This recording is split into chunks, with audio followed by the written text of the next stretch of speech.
What evil lurks in the hearts of men? The shadow knows.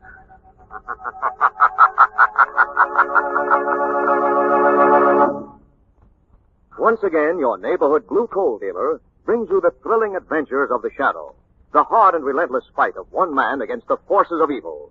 These dramatizations are designed to demonstrate forcefully to old and young alike that crime does not pay.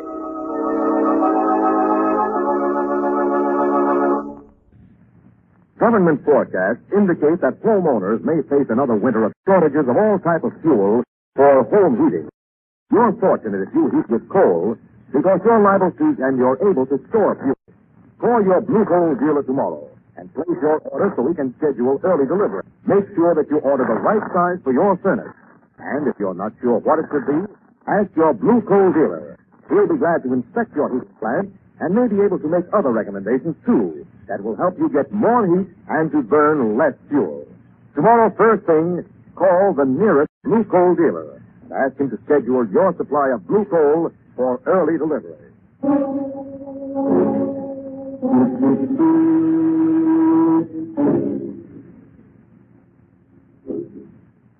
The Shadow, who aids the forces of law and order, is in reality Lamont Cranston, wealthy young man about town. Years ago in the Orient, Cranston learned a strange and mysterious secret, the hypnotic power to cloud men's minds so they cannot see him. Cranston's friend and companion, the lovely Margo Lane, is the only person who knows to whom the voice of the invisible Shadow belongs. Today's drama, The Curse of the Gypsies.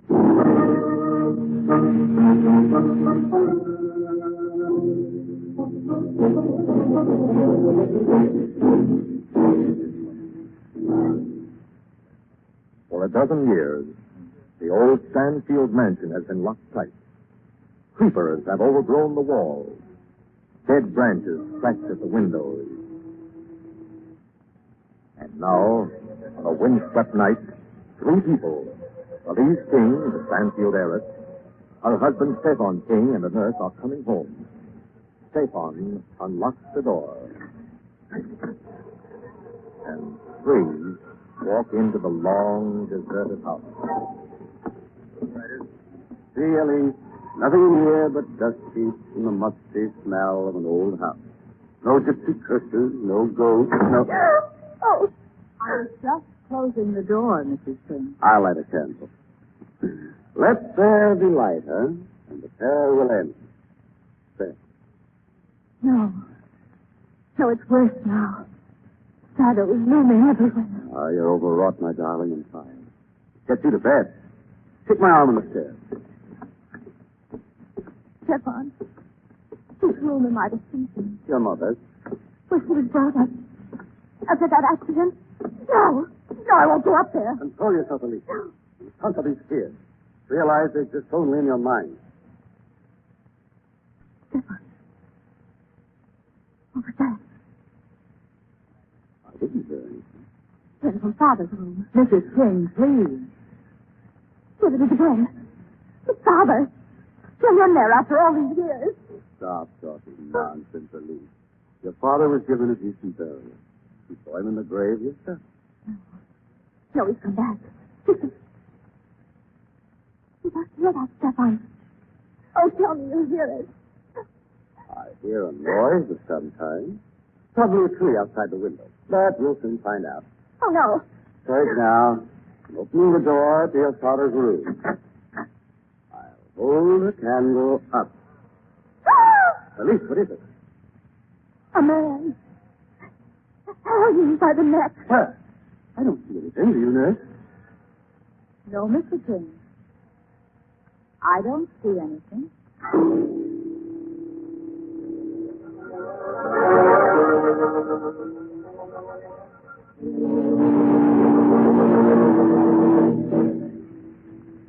It was good of you and Miss Lane to come down so quickly, Mr. Cranston. Frankly, I'm very uneasy. So I gathered from your telegram, Mr. King. You also mentioned something about a gypsy curse.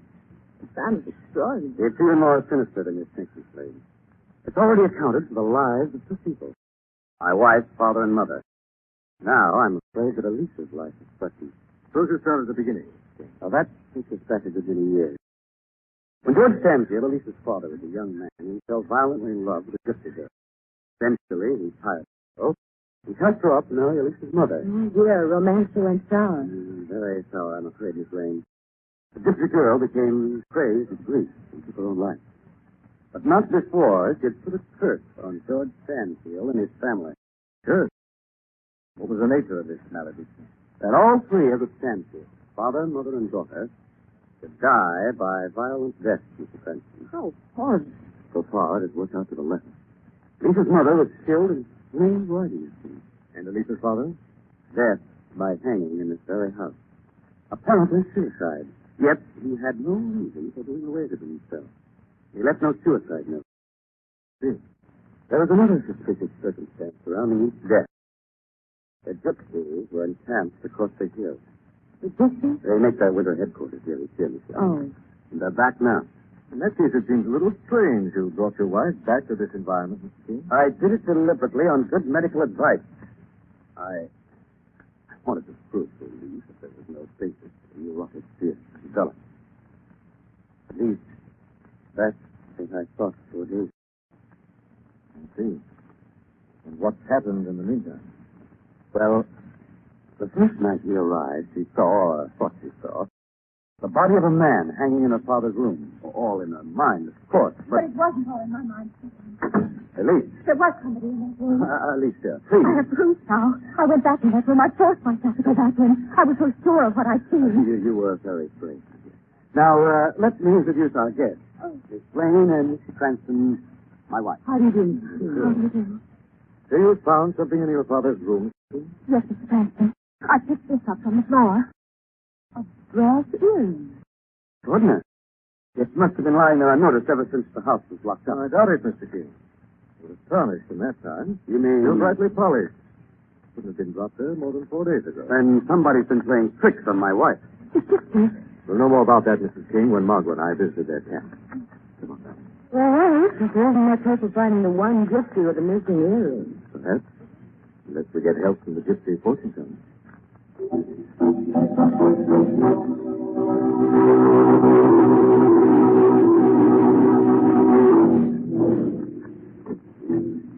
How is this? Asleep now. David had to done it. You ought to have done that before she started wandering around the house. She almost upset the apple cart in front of Cranston. But you're blaming me. I'm not blaming anyone. You know, the thin ice was sweetie. That's your doing, Stefan. I was all against getting that detective. Now, here it is. It's insane. We've had to have someone to testify that Elise was going off her head. A nice old lady would have done just as well. That wasn't good enough for you. Oh, no, you had to have the great Cranston to match with. Cora. Now he's got that earring, and Lord knows what he'll find out at the gypsy camp. Hungry enough to hang us both. Shut up. I won't shut up. It's my mess as well as yours. And if you think I'm going to risk it because of your crazy vanity... I'm fine. I don't like you, sister. I don't like you at all. Stefan. That's better. That's more like the girl I love. You really know that? Of course, dear. Then why did he have to go through with this? Why can't you divorce Elise? And lose her fortune? Oh, no, Cora. I've learned to enjoy money too much to get along without it. Aren't you forgetting, dear? It won't be anything as unpleasant as that. Just the suicide of a mentally deranged girl. That Cranston might have proved anything different.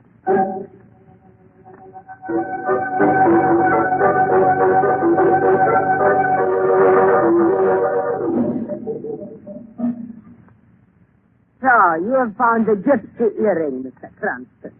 And you are very concerned over who might have lost it, huh? You take me for a fool? Why, Gato? I have had experience of your kind. Sneaking outsiders only mean one thing to gypsies. Rubbish. There'll be more trouble if you refuse to give me information. And a murder takes place at the Stanfield mansion. Then it is true. Just as the cards showed me. Ruby has come back. Brother, the gypsy girl George Stanfield drove crazy 30 years ago. He swore she would come back from the grave to destroy him and his dear wife. But that is hard, is it? Remember, she came back twice before. And each time it was in the car. Look, I deal them out. And you can see for yourself. There. He is guiding my friend. The black ace. Followed by the queen. It is certain death, I tell you. Is he, Ruby's he, back from the grave.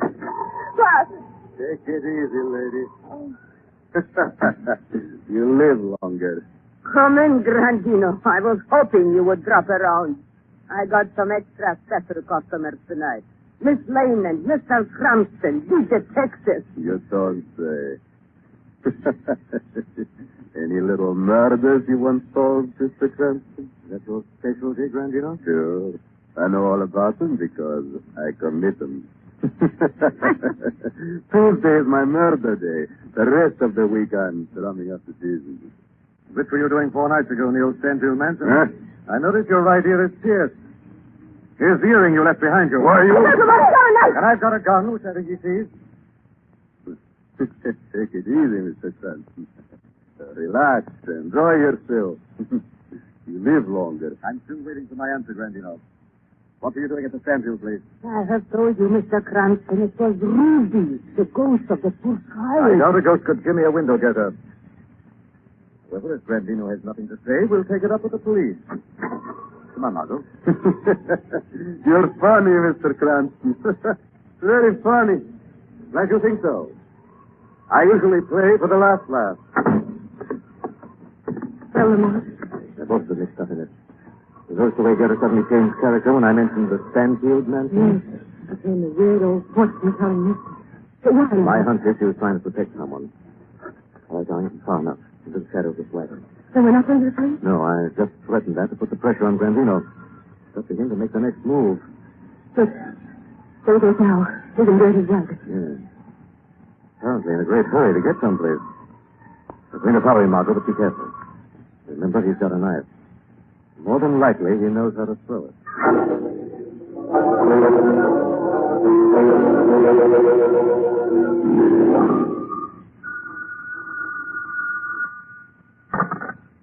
Hello? Grandino, Mr. King. I told you never to phone this house. Take it easy, Mr. King. If it's Cranston and his girlfriend you're worried about, I fixed him. What? They took it into their heads to follow me. I led them a merry chase, all right, to the swamp. But the quicksand. That's the idea. They're good and lost now. They'll be lucky if they ever get out. You blundering fool, how dare Take you? it easy, Mr. King. There isn't healthy talk. I'm phoning from the diner to say I'm coming over to see you. No, it's too dangerous. Be right over, Mr. King. Scandino! Blundering idiot, he's ruined everything. You mean Miss Lane and Cranston? If they ever get out of the swamp, they'll be too suspicious. Now watch every move I make. Oh, perhaps it's all for the best. Oh, don't start that again, Cora. That's fine. Why did I ever trust anyone? So easy before. What? I won't give up now. I'll work out some other plan. I won't stop till I've wiped out every last member of the Stanfield family. And it was you who killed Elisa's father and mother. What are you talking about? What's been burning in your mind? Revenge. That's why you wanted to away with Elise, too. Laura. You don't give a rap for me. You never have. You're just using me as an accomplice. Darling, listen to me. No. It's too late now. Too late. You know too much. Stefan. That's nice. You're another fool who had the medal. Stefan, you're mad. If you kill me, you'll never escape. You're wrong, Cora. It's my one way out. I've been working out a plan, you see. It starts with you.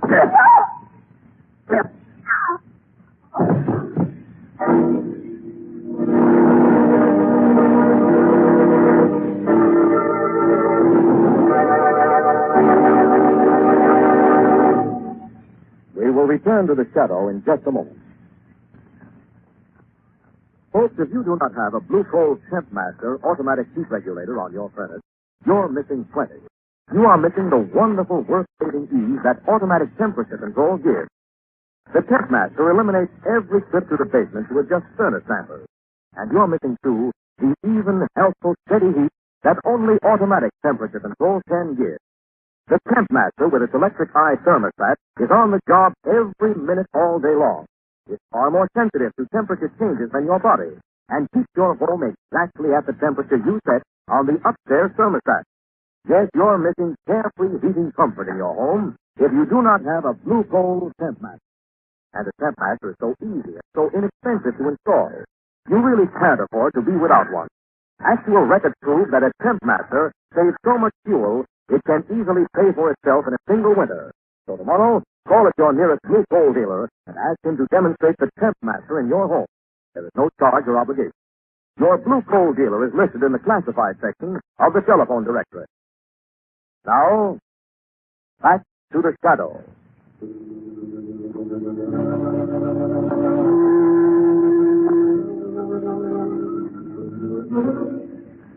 Lamont and Margo, in search of the truth about a strange gypsy curse, have extricated themselves from the swamp into which they were led by the gypsy Grandinos and are now entering the Stanfield mansion. The key? I hardly expected it, Margo. My guess is he's out somewhere keeping a tryst with Grandinos. Then you think it's a connection? Almost certainly. First job is to get a lease out of this house and to safety. After that, we can complete our case against the other two. Let me see. Is this her room? Yes, we'll be downstairs. There's something holding the door. Maybe at least there's a chair up against. I feel like it. Yeah, now we can get through. It's so dark. Just a minute. Here's a switch. Lamont. That's what was holding the door. Bodies on earth. The knife. Dino's knife by the looks of it.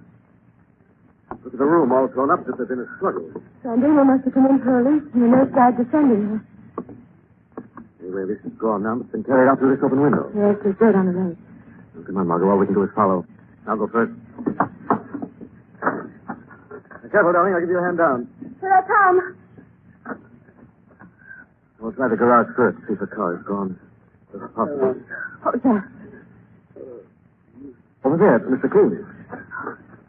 He's been hurt, Lamont. That gash on his forehead. Mr. King, you hear me? Oh, Mr. Cranston, help me. There you are. Now, what happened, Mr. King?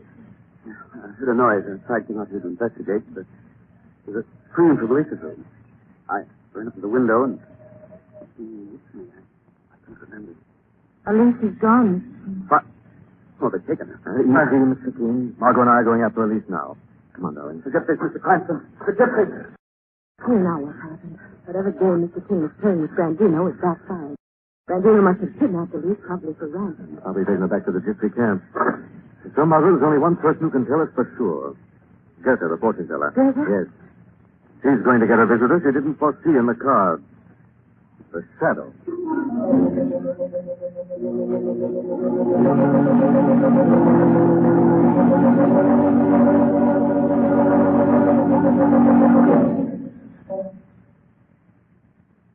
Why did you bring me down to the wine cellar, Grandino? I wanted to private talk with you, Mr. King. Well? 5,000 is not enough, Mr. King. But that was our bargain. Now Grandino is changing the bargain. $5,000 was all right when I was just playing tricks on your wife, like pretending to hang myself. And a mess you made of that, dropping your earring. But now I've gone on to bigger stuff. I've become an artist, you might say. The Botticelli of the blackjack. That beautiful wound you have on your forehead. You didn't have to hit me so hard. You almost broke my skull. It made a monkey out of Cranston. He's upsetting me now, looking for your wife. And all the time she's lying here doped in the wine cellar. Yes, Mr. King. That ought to be worth a lot of money to you. How much do you want? 25 grand. You can afford it. So be a rich man soon. A fortune all to yourself. Left by your poor, dead wife. No, I'll be it. Not a glass of wine? Yeah. Makes you thirsty looking at these big vats. Here's the success. Mud in your eye, Mr. King. Good stuff. King. Thought it over? What? The 25 grand. Oh, yes. Yes, I've come to the conclusion, Brandino. You won't need that much money. You're funny, Mr. King. You're exhausted. In fact, very soon now, you won't need any money at all. Very soon. What did you put in that wine? It works fast. You should have stuck to your blackjack, Grantino, and let blackmail alone. You're funny, Mr. King. Very funny. You'll get a gypsy burial, Grandino. Your body in a swamp. And then, I'll be ready soon.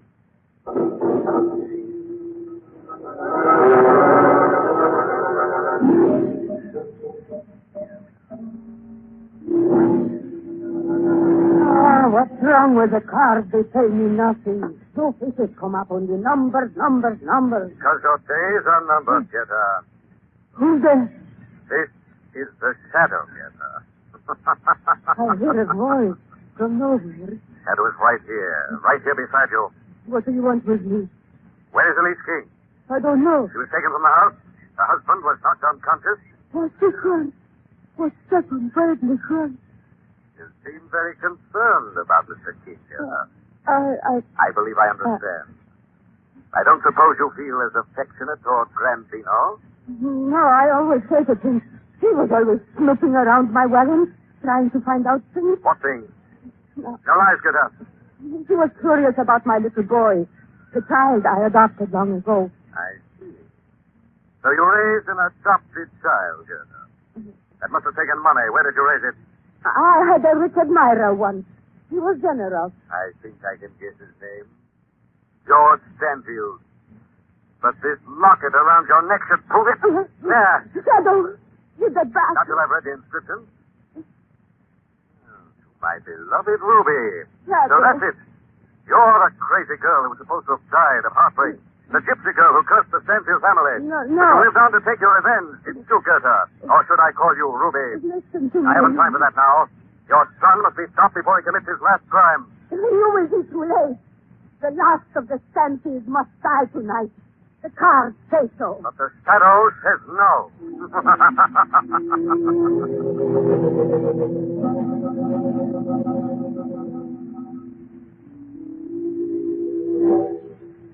What are we doing up here, Stefan? I have a surprise for you. In the attic? Yes. I found it when I was exploring up here this afternoon. This old trunk. Do you recognize it? My wedding dress. Yes. Let me place it around this thing. Oh, no. Don't. No, you must believe. You remember how happy you were that day? So happy. Perhaps you put the dress on again. That happiness would come back. Everything that has happened since would disappear like a sad dream. Oh, if it only would. Look how prettily it fits the costume. Oh, you're so kind, Stefan. So sweet. Ah, my dear. Take my hand and step up to the altar. Up to the altar. You remember the scent of the flowers and the organ playing softly in the background? Oh, yes. Yes, And do you remember the present I gave you that day? oh. Close your eyes, my dear, and I'll put them on again. A rope of pearls about your neck. Oh, Stefan. You feel them touching your throat? Just a rock. Feels like a rope. A rattle around my neck. Goodbye, Elise Lasker of Stanfield. You're going to... Slipping on this. Fight it. There's someone in here. Where are you? Where are you? Right here, Stefan. Whose voice is that? The shadow, Stefan. I have come for you. Your crimes are over. You can't prove anything against me, Shadow. I can prove murder for one thing, Stefan. And for another, trying to drive this poor girl insane. Yes, Shadow, she is insane. And that's why you can't prove anything against me. I can prove you're the son of Gerda, the fortune teller, Stefan. And that for her sake, the sake of revenge, you killed Elise's mother and father. Then you killed the nurse, and perhaps Brandino, too. Yes, Brandino, too. But he'll get the blame for the nurse's death, Shadow. No one can convict me as long as Elise is out of her mind. No one will have to, Stefan. You yourself are going to write a free and open confession. Are you mad? No, but Elise is. And she's coming through now. What do you mean? You'll find out.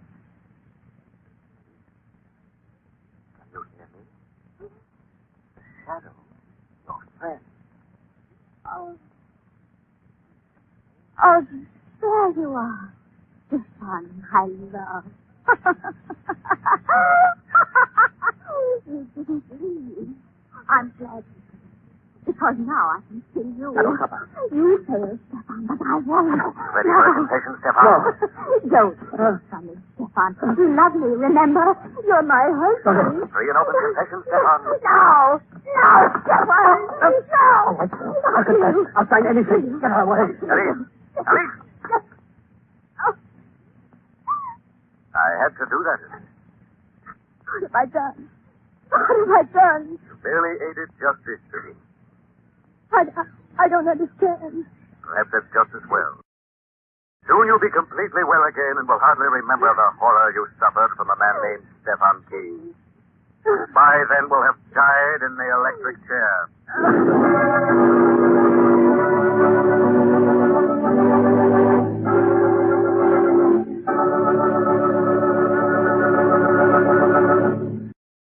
Now let me present Blue Coal's distinguished seating authority, John Bartley. Thank you, Andre Baruch, and good evening, friends. In buying shoes, you make certain that you get the right size. And in ordering coal for your furnace, size is just as important. The right size of coal will burn better, last longer, and give you more heat for less money. So if you don't know whether your heating plant ought to use chestnut, stove, or eggs, better find out. Your neighborhood blue coal dealer will be glad to inspect your furnace and to give you expert advice. He may be able to show you other ways to get better heating, too, such as better draft control and elimination of small leaks. Yes, to really save fuel and to get better heat. Be sure that your furnace is clean, be sure that it's efficient, and be sure that you order the right size of coal. I thank you.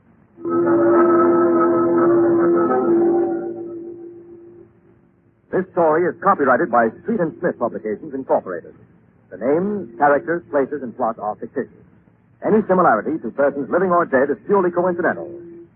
Again, next week, The Shadow will demonstrate that The weed of crime bears bitter fruit.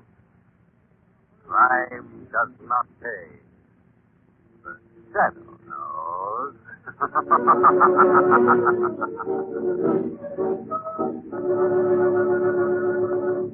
next week, same time, same station, your friendly blue coal dealer brings you another strange and thrilling adventure in the Shadow's daring battle against the forces of evil. The Shadow is presented by the T. L. & W. Coal Company, distributors of blue coal. Lamont Cranston is played by Brett Morris. Margo by Grace Matthews. Your announcer, Andre Baruch. Remember, it's blue coal for finest heating service. It's blue coal for finest modern equipment. It's blue coal for the best home heat money can buy.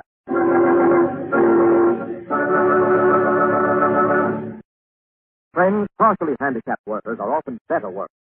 Your local public employment office lists many workers who are not handicapped for your business, who are more careful, more reliable, more conscientious. Yes, it's good business to hire the handicapped. This is the Mutual Broadcasting System.